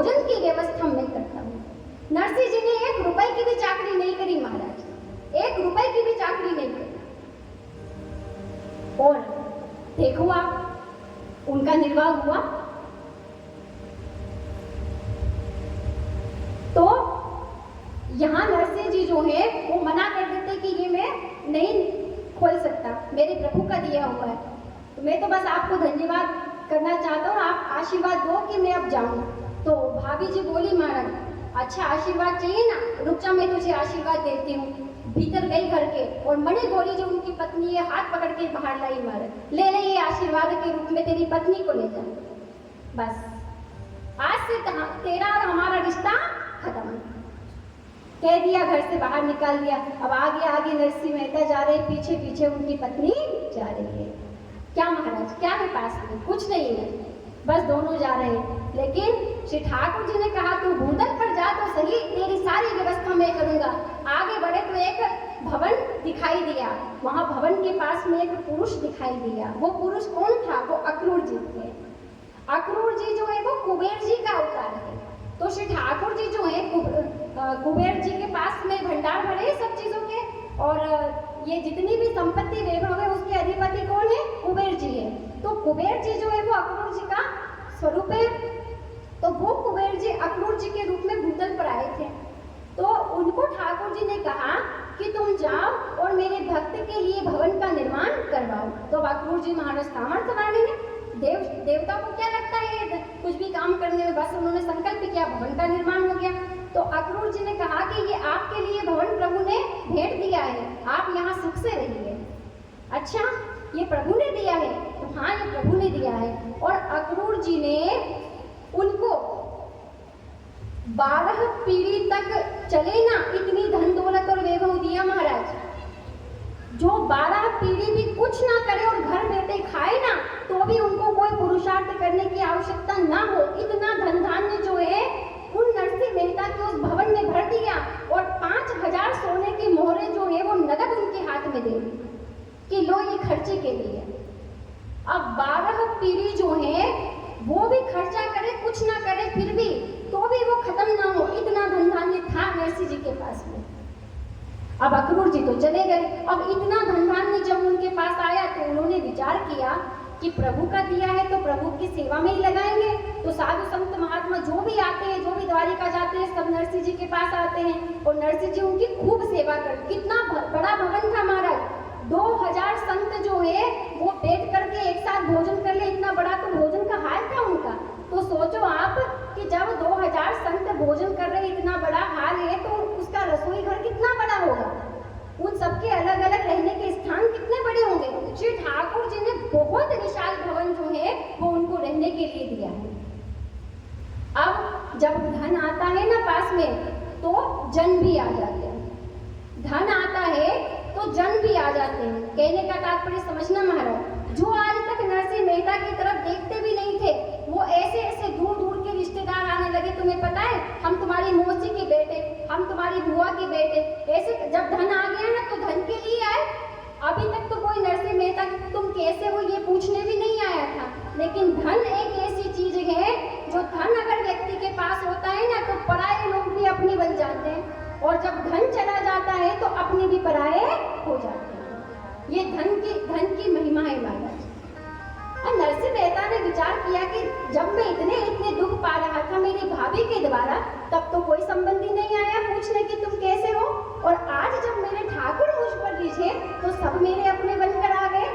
तो इस धन को तो मुझे जल्दी से जल्दी खत्म करना है महाराज। इस धन की वजह से मेरी भजन में बाधा पड़ रही है, ये रिश्तेदार आए जा रहे हैं मेरे पास, मैं तो साधु संतों की सेवा करूंगा, इन रिश्तेदारों से मुक्ति अब चाहता हूँ।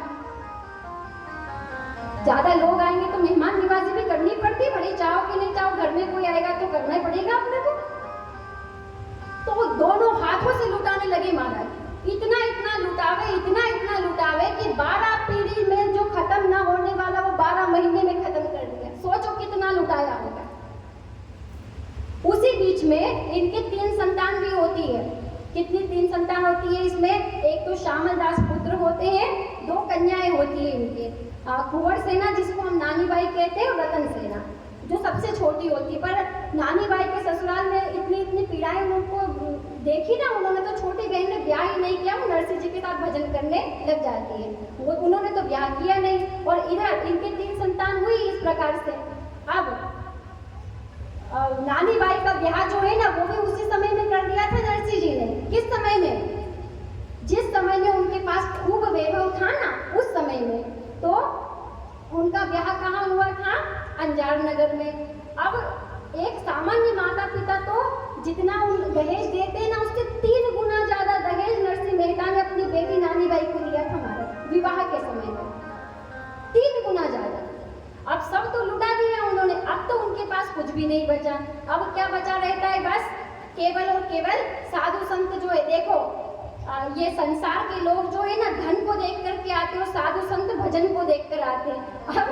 अब संसार वाले कोई नहीं आते, अब तो नरसिंह जी निर्धन हो गए, अब तो भजन ही उनका धन है बस, और तो कुछ भी नहीं है। बस चूहे दौड़ रहे महाराज उनके घर में, दुबले पतले, वो भी उनको खाने को कुछ न मिले। ऐसी हालत हो गई। अब तो नरसिंह मेहता की आकाश वृत्ति हो गई, जो मिले सो ठाकुर जी को भोग लगावे और पावे, ऐसी अवस्था आ गई। अब महाराज इधर सब हो गया।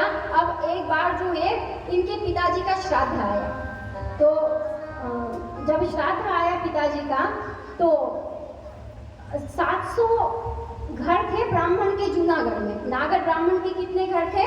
700। अब वो 700 घर जो है ना, वो सब नरसिंह मेहता से जलने लगी, यहाँ तक कि उनके भाई बंशीधर जी भी। अरे इसकी कितनी ख्याति बढ़ गई महाराज, कमाता एक फूटी कोड़ी नहीं, और सब इसकी महिमा का गान करते। नरसिंह मेहता बड़े दानी, जो जावे उसको लुटावे, जो जावे उसको देवे। तो इनकी महिमा बढ़ गई। तो कहा कि इसकी तो अपने को महिमा का खंडन करना ही करना है। अरे इसको तो नीचे दिखाना ही दिखाना है, तो कैसे दिखाएं?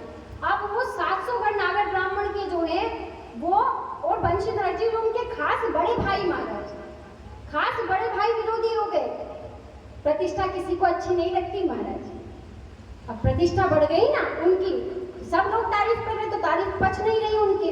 तो उन्होंने सोचा कि अब इसको नीचा कैसे दिखाएं। तो उनके पिताजी का श्राद्ध आया। अब श्राद्ध आया तो बंशीधर जी से किसी ने कहा कि तुम सभी नागर ब्राह्मणों को तुम न्योता दे रहे हो, तो अपने भाई को भी बुलाओ। देखो व्यक्ति को अपने जीवन में अपने पितरों का श्राद्ध अवश्य करना चाहिए महाराज। पितरों का श्राद्ध अवश्य करना चाहिए, क्योंकि पितृ जो है वो आस करते हैं। तो इनके पितरों का श्राद्ध जब आया, तब उस समय में श्राद्ध पक्ष में भोजन ब्राह्मणों को कराना होता है। तो शास्त्र में नियम है कि विषम संख्या में कराना चाहिए। 1 को कराओ, या तो 1 ब्राह्मण को कराओ, या 3 को कराओ, या 5 को कराओ, ऐसा शास्त्र में नियम है। लेकिन पहले वहाँ क्या रिवाज था उनके जूनागढ़ में, कि जो सबसे ज्यादा धनवान व्यक्ति होता था ना, अगर वो उसके माता पिता का श्राद्ध करे, तो जितने भी जात बिरादरी वाले हैं उन सबको भोजन के लिए बुलाता है। तो 700 घर नागर ब्राह्मण के थे, तो बंशीधर जी ने उन सबको निमंत्रण दिया कि सब मेरे यहाँ पर भोजन करने आना। अब बंशीधर जी को कहा किसी ने कि तुम्हारे भाई को भी बुलाओ।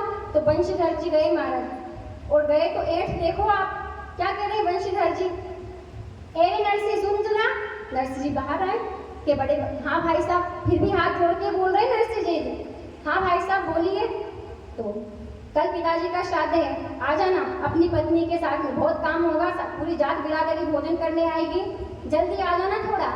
माँ भोजन में हाथ बटाएगी तेरी पत्नी, और तू भी, घर पे बहुत काम होते हैं, सब मेहमान नवाजी करनी, आ जाना दोनों जने सुबह जल्दी से।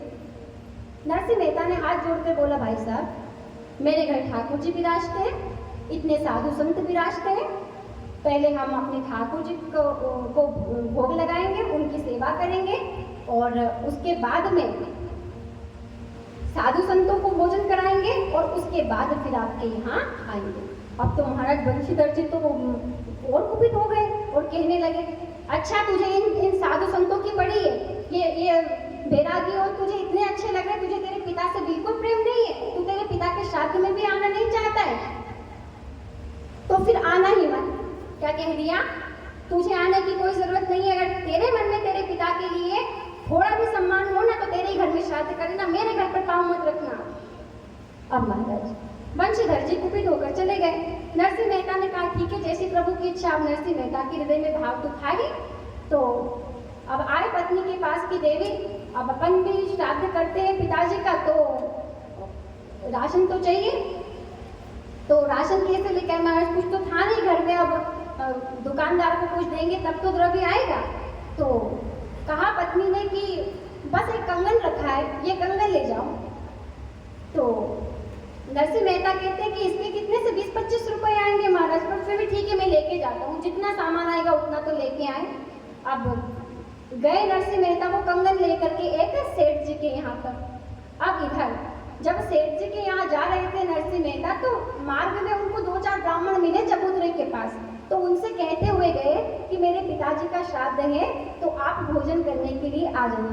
पर सब जलते थे महाराज नरसिंह जी से। तो उन ब्राह्मणों ने क्या किया, वो कहने लगे नरसिंह जी से, अच्छा तुम्हारा सब ब्राह्मणों ने क्या बिगाड़ा महाराज, तुम्हारा भाई बंशीधर जो है वो तो सभी जात बिरादरी को बुला रहा, और तू केवल हमको 2-4 को बुला रहा है, तो तू भी सबको बुलाना। तो नरसिंह जी ने कहा कि जिसका जितना सामर्थ्य उतना वो करता है, कि जितनी लंबी रजाई होती है उतनी ही पाँव फैलाना चाहिए। मेरे पास जितना सामर्थ्य उतना मैं कर रहा हूँ, भाई साहब के पास जितना है वो कर रहे हैं। अरे नहीं, सब सामर्थ्य तुम्हारे पास तो, और सब ब्राह्मणों को तुम्हें भी न्योता देना चाहिए। अब बेचारे नरसिंह मेहता तो कुछ नहीं बोले, पर वो जलने वाले जो ब्राह्मण थे ना, वो सब जात बिरादरी में कह के आ गए, अरे तुम बंशीधर जी के यहाँ तो जाओगे, और नरसिंह मेहता भी तो उनका ही छोटा भाई है, अगर उनके यहाँ नहीं जाओगे तो उनको बुरा लगेगा, तो तुम सबको उनके यहाँ भी भोजन करने जाना चाहिए। अब महाराज वो ये बीच में ही कर आए सब। अब नरसिंह मेहता तो बेचारे कुछ जानते ही नहीं है, पर मणि गौरी जो उनकी पत्नी होती है उनको पता चलता है बाहर की कुछ औरतों के माध्यम से। अब बात फैल गई पूरे नगर में। तो मणि गौरी को किसी स्त्री ने आकर के कह दिया कि अच्छा आज तो तुम्हारे यहाँ सभी जात बिरादरी वालों का भोजन है, अरे वाह आज तो बहुत कृपा करे। तो मणि गौरी कहा अच्छा मेरे पति ने कहा क्या सबको, कि हाँ तुम्हारे पति ने ही तो सबको निमंत्रण दिया। बेचारी मणि गौरी को क्या पता कि बाहर क्या हुआ है। तो अब मणि गौरी चिंतित हो गई इधर, और इधर नरसिंह मेहता जो है वो सेठ जी के पास गए। तो कहा कि सामान दे दो हमको। तो कहा कि क्या है आपके पास, कुछ दोगे तब कुछ लोगे, अब व्यापार तो ऐसे चलता है महाराज, पैसे दे तो सामान आता है। तो कहा कि और तो कुछ नहीं है, मेरी पत्नी का ये कंगन है, ये रख लो और मुझे सामान दे दो। अब ये बात देखो नरसिंह मेहता को भी पता चल गया कि जलने वालों ने पूरी जात बिरादरी को न्योता दे दिया। ये नरसिंह मेहता भी जान गए, वहाँ दुकानदार के यहाँ गए थे, पर विचार करें कि जितना भी यहाँ आएगा इसमें सामान आएगा उतना कर देंगे, आगे प्रभु की इच्छा। तो व्यापारी ने भी सोचा कि ये तो कुछ इससे कुछ मिलने वाला तो है नहीं, अब जितना मिले उतना ही ठीक है। तो बेचारा थोड़ा वो भक्त था, वो जो सेठ था ना वो भक्त था, तो उसने कहा कि ये कंगन तो मैं रख लेता हूँ, एक काम करो तुम मुझे भजन सुना दो, तुम मुझे भजन सुनाओ और मैं तुम्हें राशन दे दूंगा। ये अच्छी बात, नरसिंह मेहता तो प्रसन्न हो गए। अब नरसिंह मेहता इधर खूब प्रसन्न होकर के ऐसे भजन में लगे महाराज, ऐसे भजन में लगे। सुबह 7 बजे के गए नरसिंह मेहता, ऐसे भजन करने लगे, ऐसे भजन करने लगे कि खूब मगन हो गए महाराज। इधर समय बीता जा रहा, 8-9 बज गए। मणि गौरी सोच रही है कि अभी तक स्वामी आए नहीं, कब तो मैं रसोई बनाऊंगी और ब्राह्मण सब भोजन करने आएंगे तो कैसे पवाएंगे महाराज। ठाकुर जी को चिंता हो गई। उन्होंने कहा था ना कि तू भूतल पर जा, तू भजन करना, भोजन की व्यवस्था मैं करूंगा। श्री ठाकुर जी अपने पार्षदों को लेकर के मणि गौरी के यहाँ आ गए और नरसिंह मेहता के रूप में आए महाराज। नरसिंह जी का रूप ठाकुर जी ने बना लिया और कहा कि सुनो भाग्यवान, ये मैं सब सामग्री लेकर आया हूँ और तुमसे अकेली से इतने लोगों का भोजन थोड़ी बनेगा, तो देखो मैं इन जनों को भी लेके आया हूँ, ये सब तुम्हारी मदद करेंगे। अब मणि गौरी क्या जाने महाराज कि ये कौन है, नरसिंह मेहता का स्वरूप है। अब सभी भगवान के पार्षद को क्या देर लगी महाराज, फटाफट इतने अच्छे सुंदर सुंदर तरकारियां बन गई और सभी ब्राह्मण जो है उनको कह दिया कि भोजन के लिए चलो। अब महाराज श्राद्ध करना है पिताजी का, तो अब पुरोहित की तो जरूरत पड़ेगी ना। तो नरसिंह मेहता बने ठाकुर जी गए पुरोहित जी के पास, जो इनके पुरोहित हैं, तो उनके पास गए। तो पुरोहित जी से कहा कि पुरोहित जी आप मेरे पिता का श्राद्ध करने के लिए आ जाना। अब महाराज कई ब्राह्मण भी बहुत लोभी होते हैं, कई ब्राह्मण भी, हर ब्राह्मण संतोषी नहीं होता, सब प्रकार के लोग होते हैं। तो पुरोहित ने विचार किया इसके यहाँ से भीख मंगे के यहाँ से मिलना जाना तो कुछ है नहीं और बस यूं ही कौन समय दे इसको। तो उसने क्या कहा पुरोहित ने कि मैं तो बंशीधर जी के यहाँ पहले से नियुक्त हो चुका हूँ और मुझे तो वहाँ जाना है और मुझे अगर समय मिलेगा तो आऊँगा, पर तुम मेरा रास्ता मत देखना, मैं आऊँ भी या नहीं भी आऊँ, तुम तुम्हारी व्यवस्था कर लेना। अब नरसिंह मेहता बने ठाकुर जी कहने लगे कि बड़ा लोभ है इसको। ठाकुर जी ने कहा इसको अभी बताता हूँ। ठाकुर जी ने कहा कि अच्छा तुम मेरे पिता के श्राद्ध में नहीं आ रहे ना, नरसिंह मेहता बने हुए थे प्रभु, तो सुनो आज तुम त्याग पत्र लिख दो। क्या कहा ठाकुर जी ने? त्याग पत्र लिख दो कि आज से मैं तुम्हारी पुरोहिताई का त्याग करता हूँ, आज से मैं तुम्हारे घर का कोई भी काम नहीं करूँगा, पुरोहिताई का त्याग कर दो। और त्याग पत्र लिखित में चाहिए मुझे। क्या कहा ठाकुर जी ने? लिखित में चाहिए। तो लिख दिया। अब पुरोहित को क्या मालूम था महाराज ये कौन है, तो पुरोहित जो है वो तो हाँ तेरे जैसे भिखमंगे का कोई यजमान रखने में मेरी कोई शान भी नहीं है, मेरे तो बंशीधर जी देंगे उसमें ही गुजारा हो जाएगा। अब त्याग पत्र लिख दिया पुरोहित जी ने।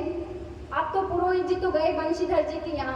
अब जूनागढ़ में एक बहुत ही ज्यादा गरीब ब्राह्मण था महाराज, इतना सीधा साधारण था कि उसको वेद का कोई मंत्र भी नहीं पता था, उसको बस भगवान का नाम लेना आता था, कर्मकांड जानता ही नहीं था। ठाकुर जी उस ब्राह्मण के पास गए नरसिंह मेहता बन करके और कहा कि सुनो पंडित जी, मेरे पिताजी का श्राद्ध दिन है तो आप चलो और मेरे पिताजी का श्राद्ध करवा दो। तो बेचारा ब्राह्मण सीधा सिंपल था तो बोला देखो नरसिंह जी ऐसी बात है कि मुझे ज्ञान नहीं है, मैं कर्मकांड में जानता नहीं हूँ, मुझे ये सब चीजें नहीं आती है। तो ठाकुर जी जो है नरसिंह मेहता के रूप में वो क्या कह रहे हैं, अरे तुम तो जो तुमको आता है ना वो तुम बोल देना, बाकी ऐसा शास्त्रों में विधान है कि पंडित से अगर मंत्र में कोई त्रुटि हो भी जाती है ना, कोई क्रिया विधि में, तो भगवान के नाम का कीर्तन अगर होता है तो फिर उस त्रुटि की पूर्ति हो जाती है। तुमको जो आता है तुम कर लेना, बाद में मैं कीर्तन कर दूंगा भगवान के नाम का, तो सब अच्छा हो जाएगा, पर तुम तो चलो। अब वो ब्राह्मण जो है वो आ गया। अब ब्राह्मण जो है जब आया ना नरसिंह जी के यहाँ पर, तो श्री ठाकुर जी ने जैसे ब्राह्मण का स्वागत होना चाहिए ना वैसे कर रहे हैं। आए ब्राह्मण देवता तो चरण प्रक्षालन करे मत। क्या क्या सौभाग्य उस ब्राह्मण के महाराज, जो श्री ठाकुर जी उसके चरण प्रक्षालन के भक्त के लिए भगवान क्या क्या नहीं करते महाराज।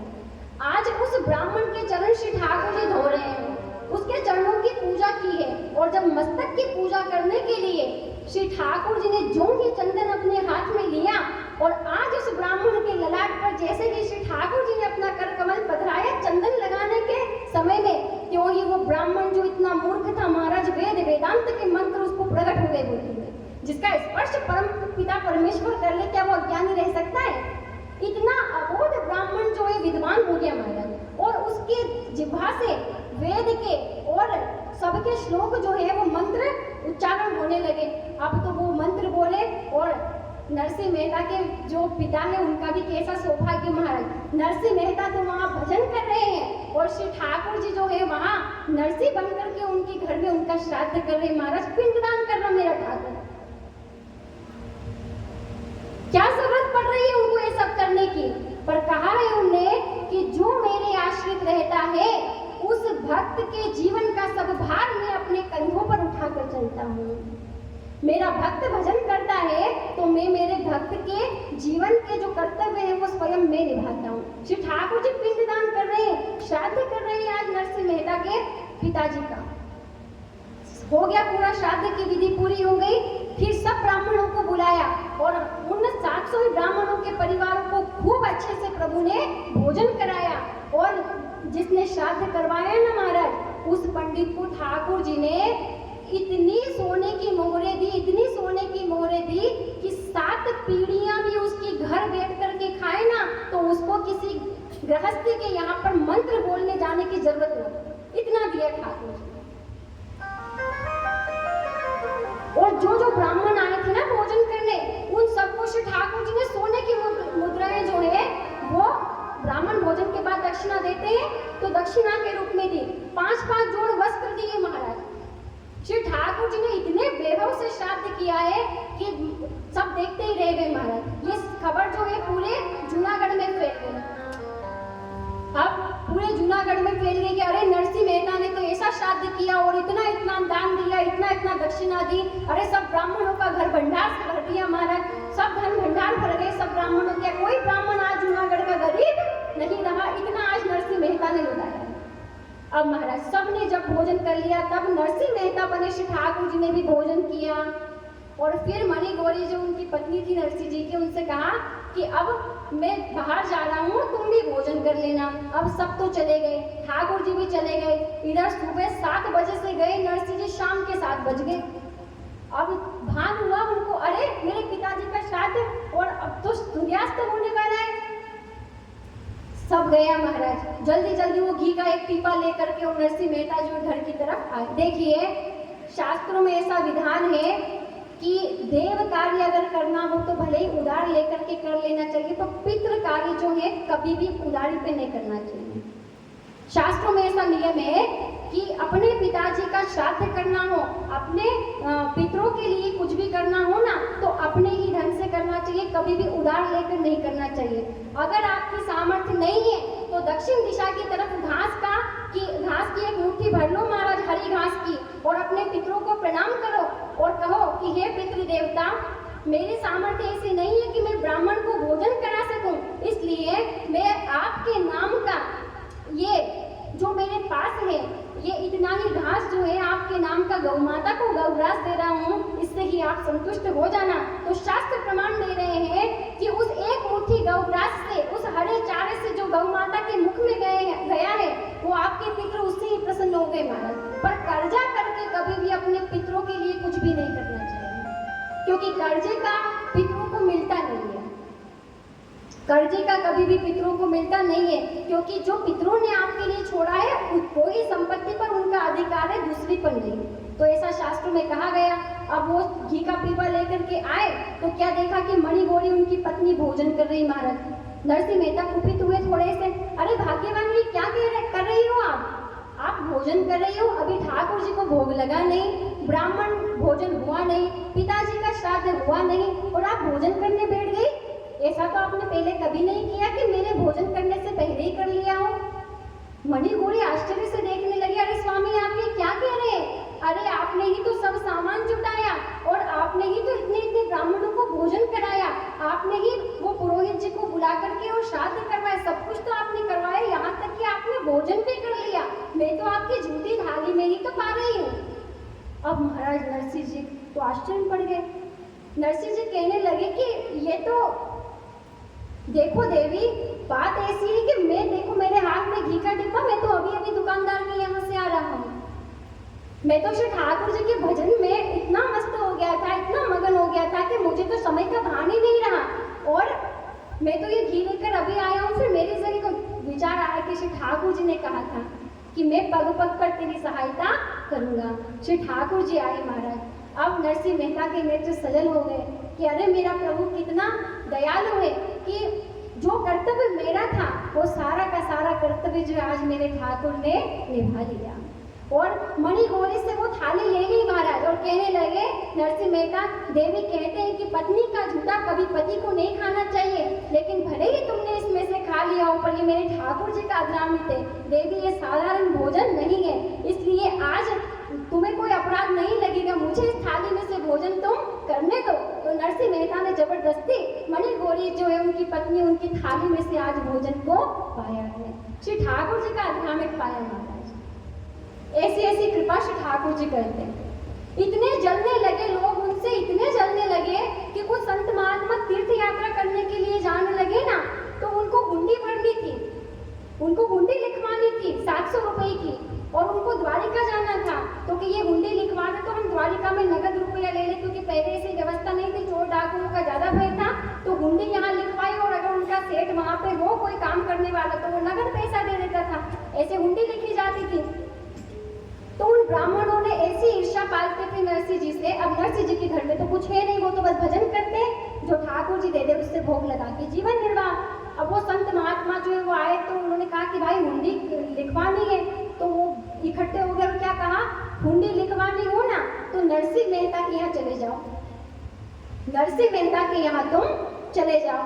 नरसिंह मेहता जो है वो इतनी आसानी से हुंडी लिखेंगे भी नहीं, पर तुम चरण पकड़ लेना और उनसे कह देना कि हमारी तो लिखो ही सही हुंडी, वरना तो हम यहाँ प्राण त्याग देंगे। ऐसा सिखाया महाराज, ऐसा सिखाया उनको कि वो सब संत महात्मा जो है राजी हो गए, भड़का दिया उनको। तो वो आए, अब जैसे ही आते हैं 700 रुपए की हुंडी लिखवानी थी महाराज। तो नरसिंह मेहता के यहाँ आए तो नरसिंह मेहता से कहने लगे कि ये हुंडी लिख दो, हमारे 700 रुपए की द्वारिका में हमको चाहिए। तो उन्होंने कहा भाई हम हुंडी का काम नहीं करते, देखो हमारे घर में तो कुछ भी नहीं, मैं तो एक साधारण हूँ, मेरे पास तो कुछ नहीं है, मैं कैसे हुंडी लिख सकता हूँ, मेरी कोई वहाँ पे इतनी पहचान भी नहीं, किसके नाम पर हुंडी लिखूंगा।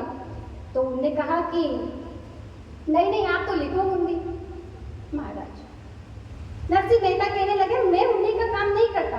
चरण पकड़ लिए महाराज, चरणों में गिरे, कहा कि तुम्हारे ही यहाँ पर अन्न जल त्याग करके, अनशन करके और तुम्हारे ही माथे पर अपने प्राण त्यागेंगे महाराज, और हमारा प्राण जाने का दोष आपके माथे पर लगेगा।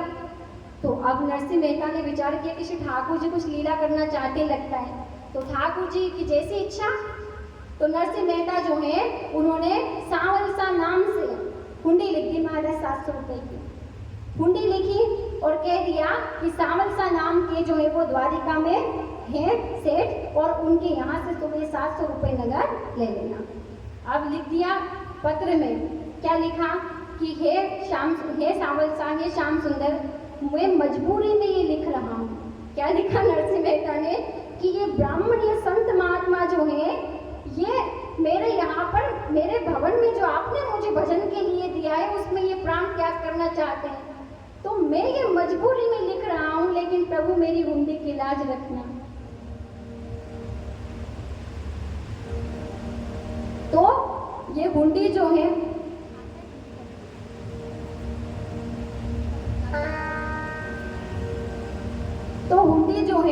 वो नरसिंह मेहता ने लिखी, और जैसे कि नरसिंह मेहता ने लिखी और वो हुंडी लेकर के संत महात्मा द्वारिका पहुंच गए।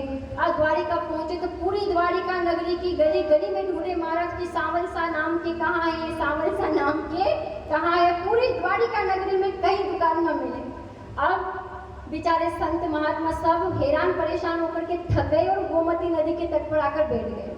गोमती नदी के तट पर आकर के जोगी बैठते हैं। अब तो सब विचार कर रहे हैं, आपस में बातें कर रहे हैं कि अरे देखो ना, हमें ठग लिया नरसिंह मेहता ने, यहाँ कोई उसका सांवलसा रहता नहीं है। इतनी देर में दूसरा संत बोला, नहीं नहीं, नरसिंह मेहता ने हमको नहीं ठगा है, उन्होंने तो स्पष्ट कहा था कि मेरे पास कुछ नहीं है और मेरी कोई पहचान नहीं है, हमने जबरदस्ती हुंडी लिखवाई है। ये उन्होंने उनकी इच्छा से नहीं, हमारी जबरदस्ती से लिखी है, तो भोगना ही पड़ेगा अपने को। तो कहा अरे उन्होंने हमको भड़का दिया था, अब करे भी क्या। अब तो कोई सांवलसा नाम का वास्तविक रूप में उनका परिचित कोई हो और वो स्वयं हमारे पास आए तो ही हुंडी अब हमें मिल सकती है, वरना तो हमें पैसे मिलने वाले नहीं हैं। अब महाराज श्री ठाकुर जी ने इतनी देर क्यों लगाई श्री ठाकुर जी ने इतनी देर? सिर्फ इतनी इसलिए लगाई क्योंकि श्री ठाकुर जी जो है ना, कभी किसी को ढूंढने से नहीं मिले हैं, कभी किसी जीव को साधन से नहीं मिले हैं। जब जीव ये कह देता है कि हे प्रभु मैं तो आप तक पहुंच नहीं सकता, अब तो आपकी प्राप्ति मुझे तब ही होगी जब आप कृपा करो तब। अगर आप मुझे मिल जाओ तो ही मिल सकते हो, वरना मेरे साधन में कोई इतना सामर्थ्य नहीं। तो यहाँ इन लोगों ने भी यही कहा, अरे हम तो सांवलसा को नहीं ढूंढ सकते, अब तो सांवलसा हो तो महाराज हमारे पास आवे तो ही पैसा मिले। तो ठाकुर जी जो है भक्त की बात का मान रखना है।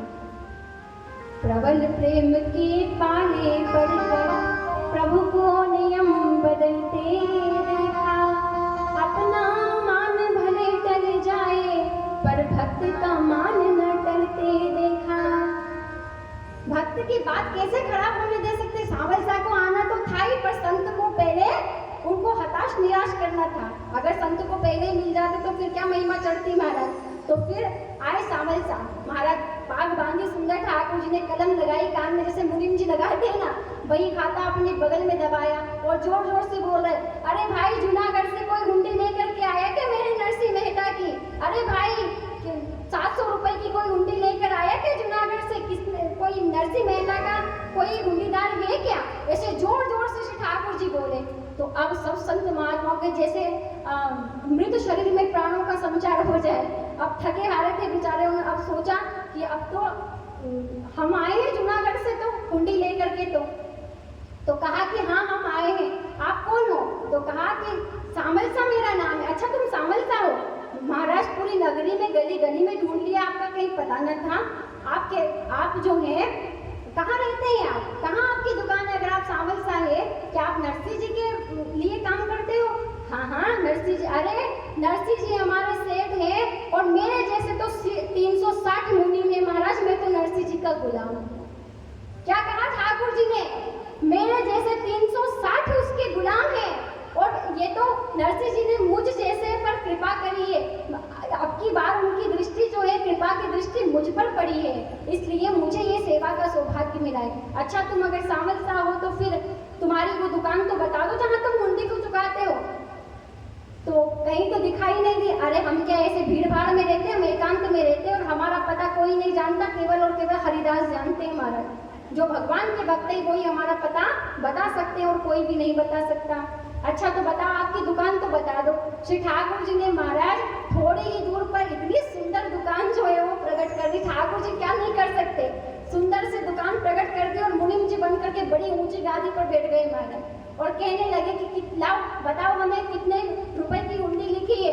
देखा पत्र तो 700 रुपए, लो ये 700 रुपए नगद। और कहा रुको, मैं पत्र लिख रहा हूँ, ये जाकर के नरसिंह मेहता को दे देना। श्री ठाकुर जी की लेखनी देखो महाराज, श्री ठाकुर जी लिख रहे हैं कि आज तक मुझे संसार ने चोर कहा है, रणछोड़ कहा है, लेकिन हे भक्तराज नरसिंह मेहता, आज तुमने ऐसी करुणा करी है मुझ पर, आज ऐसा उपकार मुझ पर किया है कि आज मुझे सावल सा नाम दिया महाराज, मुझे सेठ बना दिया है।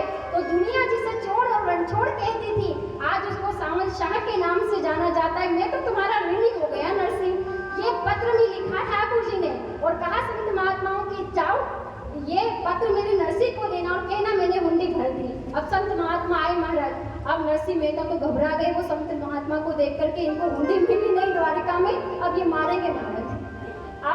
अब ये मारेंगे, प्रहार करेंगे कि कोई था नहीं, पता नहीं ठाकुर जी आए भी कि नहीं आए। तो घबराए नरसिंह मेहता तो, लेकिन नरसिंह मेहता कहने लगे, वो संत तो कुछ नहीं बोले, उससे पहले नरसिंह मेहता बोल रहे हैं, अरे अरे मैंने पहले ही कहा था ना कि मेरे पास कुछ नहीं मिला ना आपको। तो संत महात्मा कहने लगे, आप कैसी बात कर रहे हो, आपके सावल शाह ने हमको नगद रुपए दे दिए और लो ये आपके लिए पत्र भी दिया। अच्छा, मेरे सावल शाह ने पत्र दिया मेरे लिए? अब महाराज जो ही पत्र पढ़ा कि आज तो नरसिंह मेहता तुमने मुझ पर उपकार किया है और तुमने जो मुझे ये सावल शाह का नाम दिया है, इससे मैं तुम्हारा ऋणी हो गया। और सुनो, यहाँ तुम्हारे सावल शाह के पास में धन की और अन्न की कोई कमी नहीं है। एक बार नहीं 1000 बार हुंडी लिखना, तेरा सावल शाह हर बार हुंडी भरने के लिए तैयार है। बोलिए भक्तवत्सल भगवान की। उमर सावरा से कहती जो, मुरली बड़ा से कहती जो, राखे मानी शाह। उमर सावरा से कहती जो, मुरली बड़ा से कहती जो, राखे मानी शाह। भक्त की लाज राखे, भक्त की लाज राखे, सारे सारा काज सावरो, सारा काज उमर सावरा से कहती जो, मुरली बड़ा से कहती जो, राखे मानी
विलंब हो गया है, समय हो गया है। अब कल से हम मायने का आरंभ करें, क्योंकि अगर इतनी भूमिका नहीं बनाते तो फिर अपने को कैसे पता चलता कि प्रभु ने कौन कौन सी कृपा की है। तो मायने का प्रसंग जो है, अब नानी बाई जो है उनकी बेटी का जब ब्याह आता है तो श्री ठाकुर जी कैसी कृपा करते हैं, इस लीला का दर्शन हम कल करेंगे। आज अपने वाक रूपी पुष्पों को अपने युगल सरकार के युगल चरणारविंद में अर्पण करते हैं और इस कीर्तन के माध्यम से अपनी वाणी को विराम दे रहे हैं। हो मेरो प्यारो नंद लाल किशोरी राधे, मेरो प्यारो नंद लाल किशोरी राधे, मेरो प्यारो नंद लाल किशोरी राधे, ओ मेरो प्यारो नंद लाल किशोरी राधे, किशोरी राधे, किशोरी राधे, ओ किशोरी राधे, मेरो प्यारो नंद लाल किशोरी राधे, ओ मेरो प्यारो नंद लाल किशोरी राधे, ओ मेरो प्यारो नंद लाल किशोरी राधे, ओ मेरो प्यारो नंद लाल किशोरी राधे, किशोरी राधे, ओ किशोरी राधे, मेरो प्यारो नंद लाल किशोरी राधे,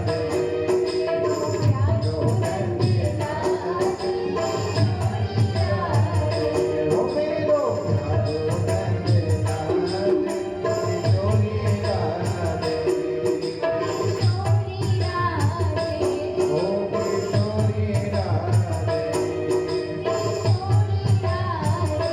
ओ किशोरी राधे, ओ किशोरी राधे, ओ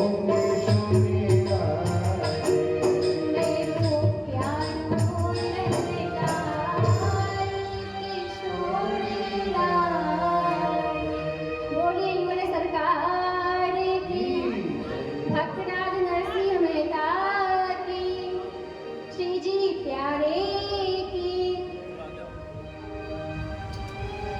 आइए सब मिलकर भाव से भगवान श्री ठाकुर जी की पावन पुनीत आरती होने जा रही है। सभी अपने स्थान पर खड़े हो जाइए, जितने लोग बैठे हैं।